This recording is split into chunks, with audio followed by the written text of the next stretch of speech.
अस्सलाम वालेकुम दोस्तों और तमाम मेरे स्टूडेंट्स। मैं हूं नसीम जुल्फ़िकार और आज जो है वो मैं जिस लेक्चर के साथ हाज़िर हुआ हूं it is about the different types of government. तो आज मैं क्या करने वाला हूं कि भाई डिफरेंट टाइप्स की जो गवर्नमेंट होती हैं दुनिया में या हुकूमतें जो अलग अलग तरह की हर कंट्री के अंदर मौजूद होती हैं उनके बारे में डिस्कस करूंगा मैं कि मोनार्की क्या है, डेमोक्रेसी क्या है, कम्युनिस्ट नेशंस क्या होते हैं और इस तरह की डिटेल्स के बारे में बताऊंगा जिसको जो अगर आप जानते होंगे तो फिर आपको क्या होगा, करंट अफेयर्स को समझने में, हिस्ट्री को समझने में, पॉलिटिक्स को समझने में आपके लिए आसानी होगी। साथ में वो स्टूडेंट्स जो कि CSS के स्टूडेंट्स हैं तो उनके लिए भी जो है वो काफ़ी ज़्यादा इंपॉर्टेंट लेक्चर होगा और काफ़ी इन्फॉर्मेशन उनको यहाँ से गेट होगी। तो डिफरेंट डिफरेंट तरह की गवर्नमेंट्स जो कि मोस्ट इम्पॉर्टेंट टाइप से गवर्नमेंट की वो मैं यहाँ पर आपको बताने जा रहा हूँ। तो फर्स्ट हमारे पास जो टाइप होती है दैट इज़ कॉल्ड थियोक्रेसी। तो थियोक्रेसी जो है ना वो दो वर्ड से निकला है। थियो एक ग्रीक वर्ड है जिसके मतलब होते हैं गॉड, और क्रेसी एक भी एक ग्रीक वर्ड है, इसका मतलब होता है government. It means that the government of God, ये जिसको हम कह सकते हैं खुदा की हुकूमत। तो ये एक ऐसी फॉर्म ऑफ गवर्नमेंट है जिसमें रिलीजन या मज़हब जो है वो एक इम्पॉर्टेंट, एक वाइटल पार्ट अदा करता है। थियोक्रेसी का मतलब होता है कि किसी भी मज़हब के जो पेशवा हैं उसके नुमाइंदे हैं, चाहे वो प्रीस्ट हों, क्लर्जी हों या इस्लामिक स्कॉलर्स हों, वही क्या होते हैं, वही हुक्मरान होंगे और वो जिस तरह के चाहे फ़ैसले वो अपने आप में कर सकते हैं। That is theocracy. अब थियोक्रेटिक स्टेट्स की एग्जांपल यहाँ पर क्या हो जाएगी, जैसे ancient state of Israel. Israel की जो एक कदीम रियासत जो बनी थी, जिसमें मूसा अलैहि सलाम ने जो बनाई थी, तो वो एक थियोक्रेटिक रियासत थी। वेटिकन सिटी अगर आज आप देखें, जो कि इटली के अंदर द वर्ल्ड्स स्मॉलेस्ट कंट्री भी उसको हम कह सकते हैं वेटिकन सिटी को, तो पोप जो है वो उसके असूल उसके अंदर चलते हैं। ठीक है। इस तरह से अगर हम बात करें ईरान की बात करें, तो ईरान में भी क्या होता है कि जो उलेमा हैं उन्हीं की जो है वो वही कॉन्स्टिट्यूशन बनाते हैं और वही कॉन्स्टिट्यूशन को चेंज कर सकते हैं। तिब्बत की बात करें, तिब्बत भी एक थियोक्रेटिक स्टेट है। ये जो बुद्धिस्ट रूलर होते हैं दलाई लामा, वो क्या होते हैं कि तिब्बत में जो है वो रूल करते हैं। तो ये सब थियोक्रेटिक स्टेट्स है जिसके अंदर रिलीजन को एक बहुत अमल दखल होता है और इसमें जो इसके मजहबी पेशवा होते हैं वो समझते हैं कि उनके पास हर तरह के कह लें कि कानून बनाने के हक़ उनको हासिल है, खुदा के भेजे हुए नुमाइंदे हैं। ये कैलिफेट से या खिलाफत से थोड़ा सा डिफरेंट है, तो आगे जाकर मैं बताऊँगा किस तरह से अलग है। Next is the second type is called the monarchy या बादशाहत। बादशाहत जिसमें क्या होता है कि कोई किंग या क्वीन जो है वो राज करते हैं, जिसको मोनार्क कहा जा सकता है। किसी बादशाह का राज होता है, वो कम्प्लीटली किसी कंट्री पर, किसी नेशन पर रूल कर रहा होता है। मोनार्क की डेथ के बाद क्या होता है कि उसका जो बेटा या जो है या जो उसकी बेटी या उसके जो ऑफ स्प्रिंग है, उसको डिसेंडेंट्स जो हैं वो नेक्स्ट मोनार्क बन जाते हैं। मतलब एक हेरिडिटी और मौरूसी किस्म की जो है वो इसमें ट्रांसफ़र ऑफ पावर हो रहा होता है। मोनार्क्स के लिए डिफरेंट डिफरेंट टाइटल्स इस्तेमाल किए जाते रहे हमेशा से। बादशाह भी कहा जाता है, किंग भी कहा जाता है। रोमन्स अपने लिए एम्पायर का यूज़ करते थे। राजा, सिंध वगैरह में राजा का इस्तेमाल किया जाता था। इस तरह से जो मंगोल्स हैं वो खान लगाते थे नाम में। मुस्लिम्स ज़्यादातर जो है वो कैलिफ लगाया करते थे, जैसे कि ओटोमान्स वगैरह के जो हैं। इस तरह से रशियन बादशाह अपने नाम में ज़ार लगाया करते थे। इस तरह से बहुत सारे लोग सुल्तान लगाया करते थे, जैसे जो है वो गज़नवी डायनेस्टी के अंदर सुल्तान लगता था। इस तरह ईरान के अंदर बादशाह थी तो शाह लगता था उनके नाम में। तो ये जिस डिफरेंट टाइटल्स थे जो कि मोनार्क या बादशाह अपने लिए इस्तेमाल किया करता था। अब मोनार्की जो है वो दो तरह की हो सकती है। एक को हम कहते हैं कॉन्स्टिट्यूशनल मोनार्की या क्रोन रिपब्लिक, जिसके अंदर क्या होता है कि जस्ट जो बादशाह या मलका है ना, वो जस्ट एक क्राउन, उस मतलब क्राउन रिपब्लिक का मतलब एक है तो रिपब्लिक है, डेमोक्रेटिक कंट्री है, लेकिन बादशाह और मलका वहाँ पर जस्ट एक तरह की एक सिंबॉलिक वे पर वहाँ पर जैसा कल्चर जो है, कल्चर के तौर पर वहाँ पर बादशाह या मलका का राज है। मतलब उनको मुल्क के आइन के अंदर जो है वो कोई रद्दोबदल करने की इजाज़त नहीं होती। उसको हम कॉन्स्टिट्यूशनल मोनार्की भी कहते हैं कि बादशाह तो है लेकिन कॉन्स्टिट्यूशन जो है वो उसकी जो है अमल दखल कंट्री के अंदर होता है। अब जैसे यूके है, क्वीन एलिज़ाबेथ जिनमें राज करती हैं, तो अब क्वीन एलिज़ाबेथ जस्ट एक वहाँ पर एक शो पीस है, वरना वहाँ पर कॉन्स्टिट्यूशन का ही राज है। बैगना कार्टा जो किंग जॉन ने निकाला था, उसके बाद से क्या हुआ कि यूके के अंदर जो है वो कह लें कि किंग और क्वीन का इन्फ्लुएंस कम हो गया और कॉन्स्टिट्यूशन का राज स्टार्ट हो गया। इस तरह से बेल्जियम, यूरोप के ज़्यादातर नेशन की बात करें, Belgium, Denmark, Netherland, Norway, Spain, Sweden, तो इस तरह से ब्रिटेन तो पहले हो गया। यहाँ पर हर जगह पर आपको जो है वो कोई ना कोई किंग या क्वीन की हुकूमत आपको दिखाई देगी और साथ में यहाँ पर कोई गवर्नमेंट भी है जो डेमोक्रेटिक वे पर इलेक्ट होती है, तो जो उसको हम क्राउन रिपब्लिक्स कह सकते हैं सबको। इस तरह यूके में जो क्वीन एलिज़ाबेथ हैं वो कनाडा और न्यूजीलैंड की भी क्वीन है और ऑस्ट्रेलिया की भी क्वीन है, लेकिन फिर वही बात है कि वहाँ पर जस्ट वो एक शोपीस की हैसियत रखती हैं, वहाँ पर उनके अपने प्राइम मिनिस्टर और प्रेसिडेंट जो है वो फैसले कर रहे होते हैं, ठीक है। और एक चीज़ होती है हमारे पास एब्सोल्यूट मोनार्की। एब्सोल्यूट मोनार्की किससे कह सकते हैं कि जो 100% कंट्रोल जो है वो मोनार्क के पास हो। और ज़्यादातर अरब कंट्रीज़ के अंदर आप देखें, Bahrain, Jordan, Kuwait, Oman, Qatar, Saudi Arabia, मुत्तहदा अरब अमीरात, मोराकिश, इन सब जगहों पर एब्सोल्यूट मोनार्की है जहाँ पर बादशाह होल एंड सोल रिस्पॉन्सिबल होते हैं तमाम स्टेट के, ठीक है। नेक्स्ट उसके बाद हमारे पास जो है वो रिपब्लिक का कॉन्सेप्ट आता है। रिपब्लिक किसे कहते हैं? रिपब्लिक दो वर्ड से निकला, रेस और पब्लिका। रेस पब्लिका एक ग्रीक वर्ड जिसका मतलब होता है public affairs. The concept of Republic was given bye, और ये कॉन्सेप्ट किसने दिया रिपब्लिक का पहली बार? एक ग्रीक फिलोसफर था प्लाटो या प्लेटो ने सबसे पहले इसको दिया था, जिसको हम लोग जो है वो उर्दू में हम लोग इसको अफलातून भी लिख रहे होते हैं, ठीक है। सो ये मैंने एक पोर्ट्रेट आपके सामने रखी है, दिस इज़ प्लेटो। उसने किताब लिखी थी रिपब्लिक, उसके अंदर उसने इस रिपब्लिक का कॉन्सेप्ट पेश किया था। रिपब्लिक कब इस्टेब्लिश होती है? When government becomes a public matter.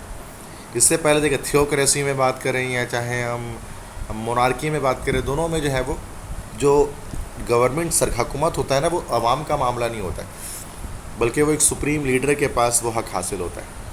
जैसे मोनार्की में बादशाह के पास होता है, थियोक्रेसी में रिलीजियस लीडर के पास होता है, लेकिन रिपब्लिक में क्या होता है कि ये पब्लिक मैटर बन जाता है और हुकूमत जो है वो लोगों के पास हासिल होती है।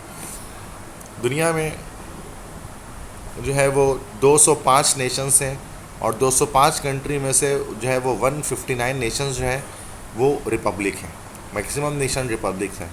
रिपब्लिक की एग्जांपल जैसे इस्लामिक रिपब्लिक ऑफ पाकिस्तान खुद एक रिपब्लिक है। शुरुआत के जो रिपब्लिक्स बने थे वो इटली में बने थे शुरुआत में, स्टार्टिंग की रिपब्लिक्स रेनेसांस के दौर में, रेनेसांस मतलब निशात सानिया जो वहाँ पर हुई थी उस दौर में बने थे।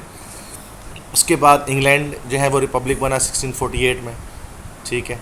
देन फ्रांस उसके बाद बना 1789 में, फ्रेंच रेवोल्यूशन के बाद, ठीक है। तो रिपब्लिक्स मैंने बताया किससे कहते हैं कि जिसमें हुकूमत जो है वो आवाम का मामला हो जाता है और आवाम हुकूमत करती है, आवाम से ही नुमाइंदे जो उठकर ऊपर जाते हैं और राज करते हैं।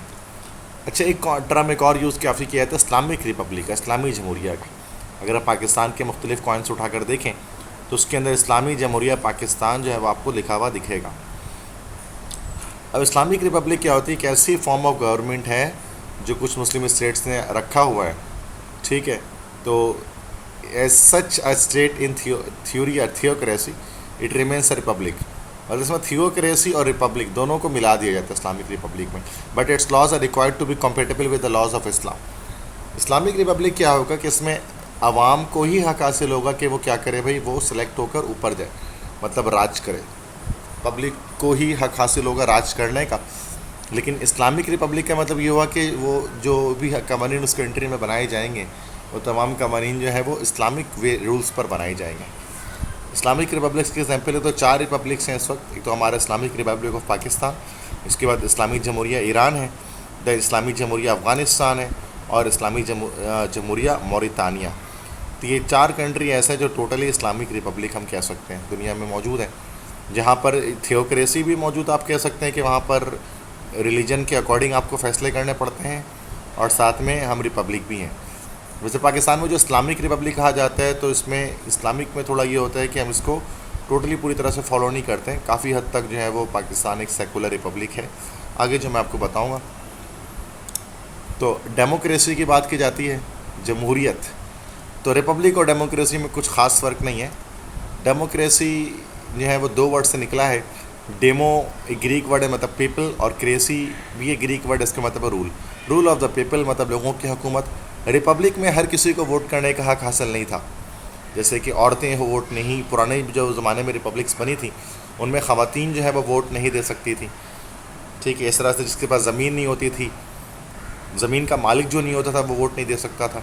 लेकिन जब डेमोक्रेसी आई तो क्या हुआ कि इसमें ये कहा गया कि हर एक शख्स वोट दे सकेगा, अगर उसकी उम्र 18 साल से ऊपर है तो he is eligible to vote and he is eligible to select his candidate. तो ये डेमोक्रेसी फिर बनी।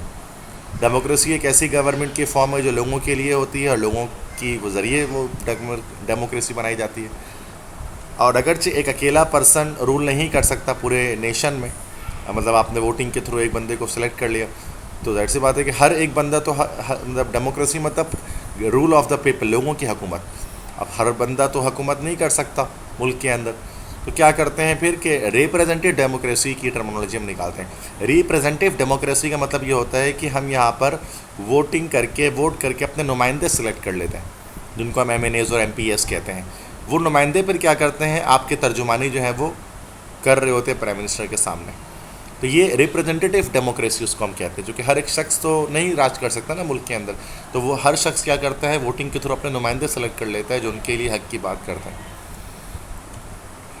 अच्छा, सिर्फ ये नहीं होता कि हमेशा रूल ऑफ मेजॉरिटी, पहले क्या होता था कि रूल ऑफ मेजॉरिटी, लोग ये समझते हैं जमहूरियत का मतलब कि जो मेजॉरिटी में जो लोग हैं वो जो कह देंगे वही हो जाएगा, तो इसको हम लोग मेजॉरिटेरियनिज़म कहते हैं। ठीक है, दैट इज़ कॉल्ड कि जब मेजॉरिटी जो है वो मेजॉरिटी इज़ ऑलवेज राइट, ये कॉन्सेप्ट होता है।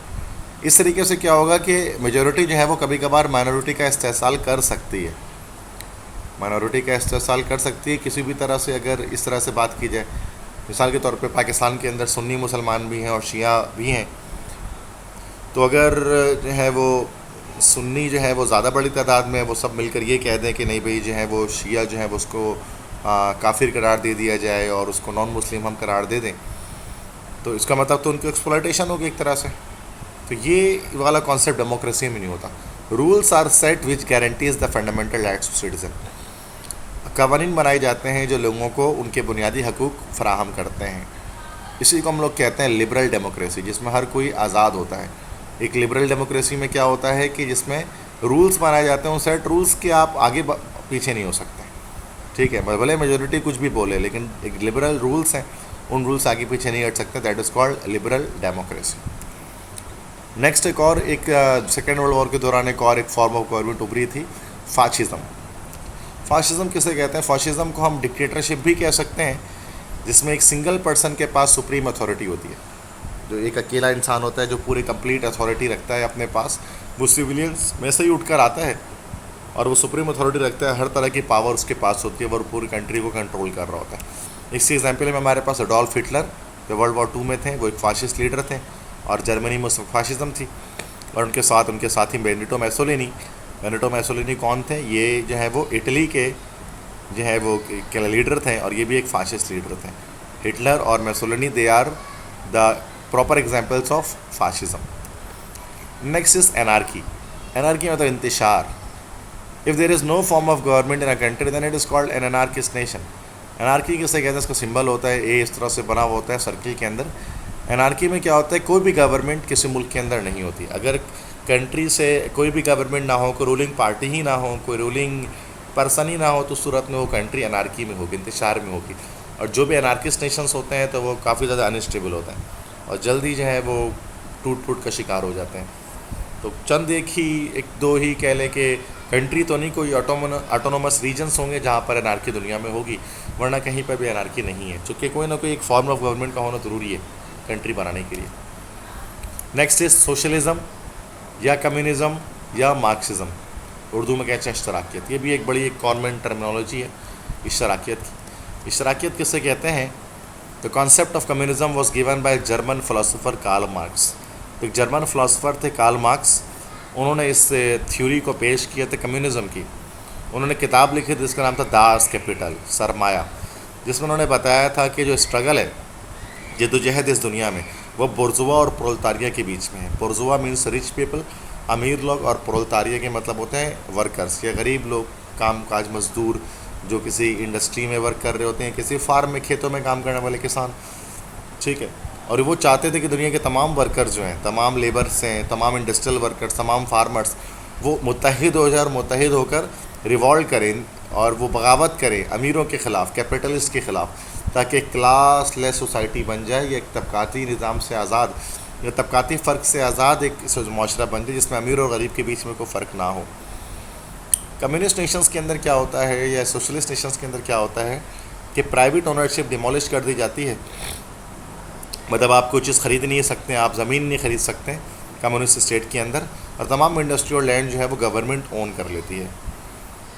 शुरू के जो सोशलिस्ट नेशंस थे वो एक डिक्टेटर के थ्रू रूल करा करते थे। जैसे रशिया के अंदर जो आप कह सकते हैं कम्युनिज़म थी, उसमें डिक्टेटर्स राज किया करते थे, जैसे लेनिन था या जोसेफ स्टालिन था, ट्रॉट्स्की थे, तो ये सारे डिक्टेटर्स राज किया करते थे।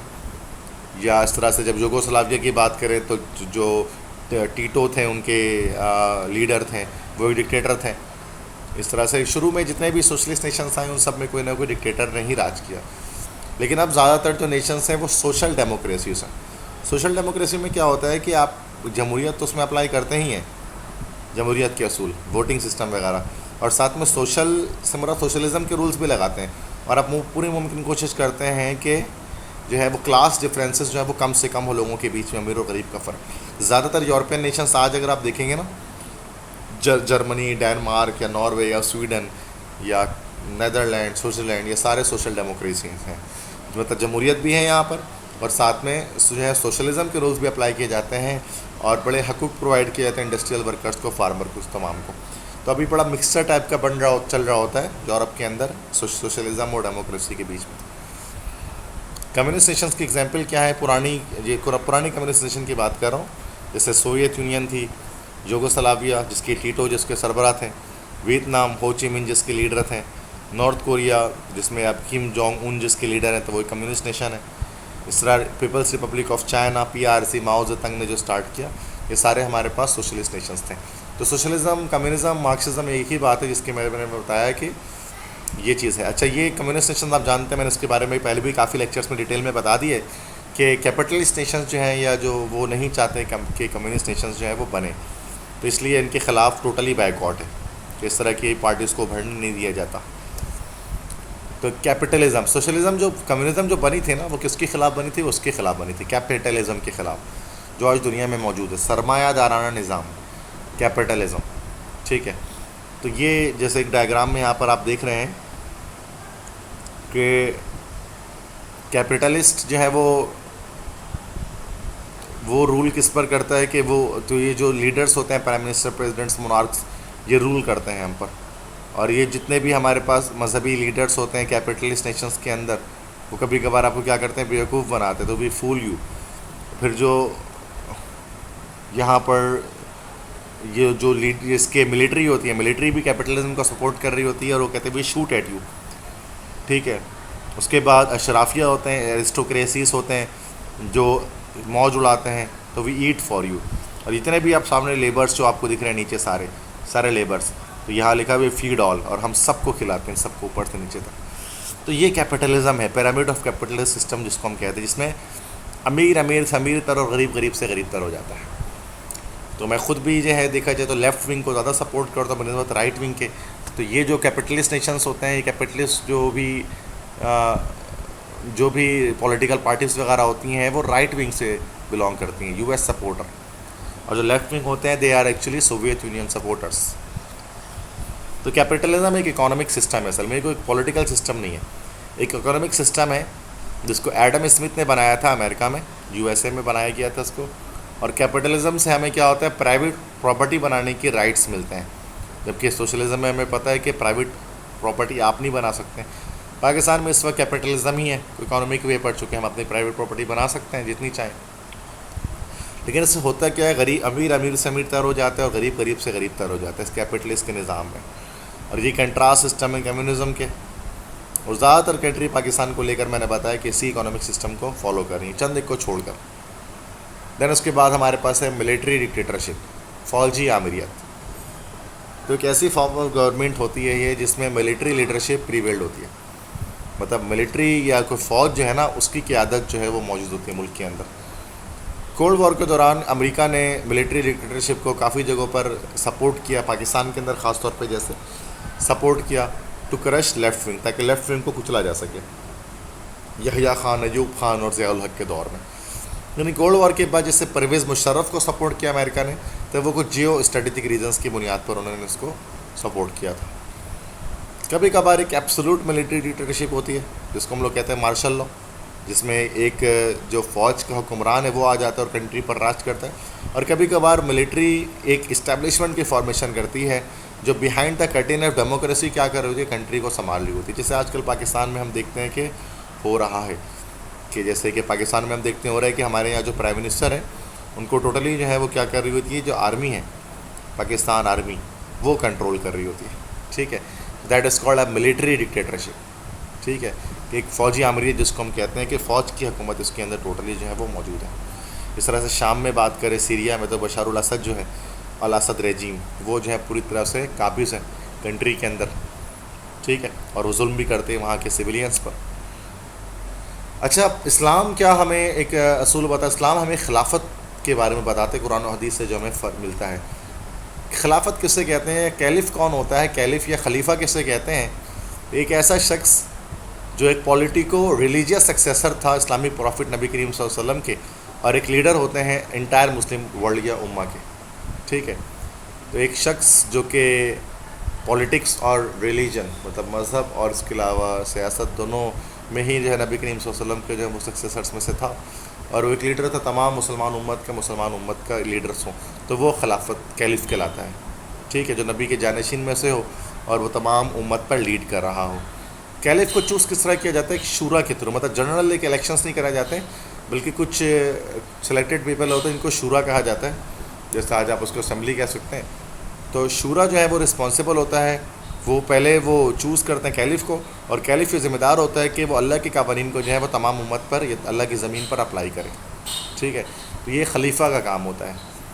और रियल में खिलाफत अगर हम देखें तो सिर्फ जो है राशिदुन कैलिफेट या खिलाफत राशिदा, जिसके अंदर 4 जो है वो कैलिफ्स थे, हज़रत अबू बकर सिद्दीक़, हज़रत उमर फ़ारूक, हज़रत उस्मान और हज़रत अली करमल्लाहु वजह। तो ये 4 थे जो कि राइटियस कैलिफ थे जिनको शूरा ने सेलेक्ट किया था, और उन्होंने जो है खुदा का निज़ाम या अल्लाह का निज़ाम कायम करने की कोशिश की थी। ये खिलाफत, ये कैलिफेट कहलाता है। उसके बाद बनो उमैया या बनो अब्बास या इस तरह से और जितने भी आए वो सारे के सारे मौरूसी सियासतें हुई, वो सब मलूकियत उसको हम कह सकते हैं, बादशाहत कह सकते हैं, चूँकि सब ने बाप ने बेटे को, फिर उसने अपने बेटे को ही जो है वो नामज़द किया आगे, तो वो उसको हम खिलाफत समझते नहीं। खिलाफत बस ये 4 की थी। इसके बारे में डिटेल लेक्चर अभी मतलब इसके नेक्स्ट लेक्चर में मैं अपलोड करूँगा, तो आज ही करूँगा, तो आप उसको जो है वो देख लीजिएगा। ठीक है, तो उसमें आपको ये ज़्यादा क्लियर समझ में आ जाएगी। खिलाफत सिर्फ 4 ही रही, बाकी सारी मलूकियत ही चली। तो यहाँ तक मैंने आपको डिफरेंट फॉर्म्स ऑफ गवर्नमेंट बताएं कि क्या क्या हो सकती हैं फॉर्म्स ऑफ गवर्नमेंट में। अच्छा, कुछ इंपॉर्टेंट डेफिनेशंस और हैं जो कि स्टूडेंट्स मुझसे बार बार पूछते हैं, तो मैं उसके बारे में भी बता देता हूँ। और काफ़ी ज़्यादा हमारे यहाँ नेगेटिव एक इम्पैक्ट होता है, और लोग समझ नहीं पाते हैं वर्ड्स को, और जस्ट वो जज्बातियत में आकर क्या करते हैं कि वो एक तरह से कुछ अपने कह लें कि अपने एक राय का इजहार कर रहे होते हैं, ओपिनियन दे रहे होते हैं, जबकि ऐसा नहीं होना चाहिए। पहले आपको कंप्लीट नॉलेज होनी चाहिए, then you can argue about something. तो कुछ इंपॉर्टेंट डेफिनेशंस हैं, जैसे एक मैंने यहाँ पर लिखा अथीस्ट, जिसको हम मुल्हिद, दहरिया या जो है वो नास्तिक जो है वो उसको हम कहते हैं। ठीक है, तो हिंदी में कहते हैं नास्तिक। तो ये मुल्हिद कौन होता है भाई? The one who is follower of atheism is called atheist. जो अथीज़म को मानेगा वो अथीस्ट है। दहरियत को मानने वाला दहरिया है। अथीज़म किसे कहते हैं? आ के मतलब नॉट, और थीज़म मतलब होता है थियो, थीज़म निकला थियो से, थियो मतलब गॉड। तो अथीस्ट कौन होता है? एक वो शख्स जो किसी भी खुदा पर ईमान ना रखे, वो अथीस्ट कहलाता है, जो किसी भी खुदा पर ईमान नहीं रखता। कुछ फेमस अथीस्ट में स्टीफन हॉकिंस, जो मशहूर साइंसदान थे जिनके भी कुछ सालों पहले वफ़ात हुई, वो अथीस्ट थे। स्टीवन वाइनबर्ग एक साइंटिस्ट थे, वो एक अथीस्ट थे। तो काफ़ी ये वो अथीस्ट हैं। साइंटिस्ट वगैरह ज़्यादातर आपको वो अथीस्ट दिखने में आते हैं जो गॉड पर बिलीव नहीं करते हैं। नेक्स्ट हमारे पास जो है वो एक और हमारे पास जो है वो आती है डेफिनेशन, एक एग्नोस्टिक भी होती है। लेट्स से कि एग्नोस्टिक,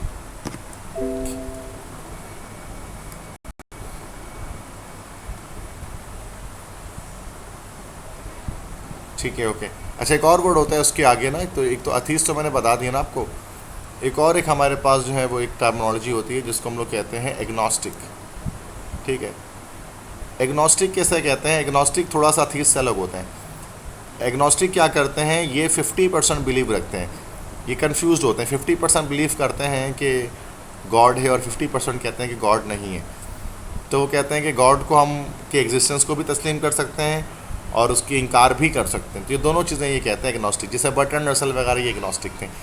एथीस्ट तो 100% गॉड को डिसबिलीव करते हैं, लेकिन जो एग्नोस्टिक होते हैं 50% गॉड पर बिलीव करते हैं। उसके बाद एक बार आता है सेकुलर, जो सेकुलरिज्म से निकला है। तो बहुत सारे लोग सेकुलर को अथीस्ट कह रहे होते हैं कि जो खुद खुदा पर ईमान ना रखे, तो ऐसी बात नहीं है। सेकुलर की क्या डेफिनेशन है मैं बता देता हूँ।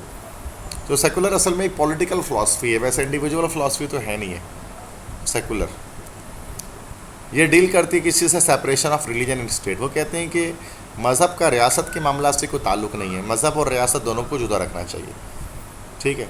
और एक सेकुलर स्टेट इस चीज़ को बिलीव करती है कि हर एक शख्स के पास मज़हबी आज़ादी है, जो अपने मज़हब के लिहाज से आज़ाद हर तरह के मज़हब को फॉलो कर सकता है और उसको आगे जाकर उसकी तरवीज भी कर सकता है, उसकी प्रोपगेशन भी कर सकता है। और एक सेकुलर स्टेट जो होता है उसके अंदर तमाम मज़ाहिब, तमाम रिलीजन्स बराबर हैं। तो कायद-ए-आज़म मोहम्मद अली जिन्ना ने जो पाकिस्तान बनाया था, तो वह पाकिस्तान उन्होंने एज अ सेकुलर स्टेट बनाया था, जिसके अंदर तमाम मज़हबों को बराबर या कंप्लीट आज़ादी मौजूद हो। फिर एक और वर्ड हमारे पास आता है लिबरल। तो बहुत सारे लोग लिबरल और सेकुलर को भी क्या करते हैं, मिक्स कर देते हैं। लिबरल लिखना लिबरलिज्म से, और लिबरलिज्म एक वर्ड है जो लिबर्टी से आया है। लिबर्टी मतलब आज़ादी। तो एक लिबरल पर्सन ये बिलीव करता है कि हर एक शख्स को आज़ादी हासिल है, रियासत के अंदर हर एक शख्स को लिबर्टी हासिल है किस चीज़ की, कि law will remain same for every person, कि कवानीन हर एक इंसान के लिए बराबर होंगे मुल्क के अंदर, कंट्री के अंदर। याद रखें कि हर लिबरल पर्सन क्या होता है, वो सेकुलर होता है। जो भी लिबरल पर्सन होगा ना, वो सेकुलर होना उसका लाजमी है, क्योंकि वो फ्रीडम पर बिलीव करता है, freedom of property, freedom of expression, और उसके साथ फ्रीडम ऑफ रिलीजन पर भी वो बिलीव करता है। जब फ्रीडम ऑफ रिलीजन पर वो बिलीव करेगा तो वो सेकुलर कहलाएगा। और हर लिबरल एक कैपिटलिस्ट होता है। कैपिटलिस्ट मतलब राइट ऑफ प्राइवेट ओनरशिप पर भी यकीन करता है, हर इंसान को लिबर्टी हासिल है कि वो अपनी जायदाद बना सके, इसलिए वो हर एक लिबरल होता है वो कैपिटलिस्ट होता है, सरमायादारी निज़ाम को तस्लीम करता है। और हर एक लिबरल बिलीव करता है डेमोक्रेसी से, क्योंकि लिबर्टी तो वो इस चीज़ की लिबर्टी भी चाहता है कि हर इंसान आज़ाद हो अपने नुमाइंदे को मुंतखब करने में, जो डेमोक्रेसी से मुमकिन है। इसलिए हर एक लिबरल सेकुलर भी होगा, कैपिटलिस्ट भी होगा, डेमोक्रेटिक भी होगा, तीनों होगा। और लिबरल्स जो है वो मोनार्की के ख़िलाफ़ होते हैं, बादशाहत के ख़िलाफ़ होते हैं, क्योंकि इससे जो है वो राइट ऑफ रूलिंग जो कह लेना कि किसी आम इंसान के ऊपर आने की जो है वो इजाज़त उसको नहीं होती है, उसको लीड करने की इजाज़त नहीं होती है मोनार्की के अंदर। दैट्स वाई लिबरल्स जो है वो मोनार्की के ख़िलाफ़। नेक्स्ट एक वर्ड हमारे पास होता है सोशलिस्ट या सोशलिज़म।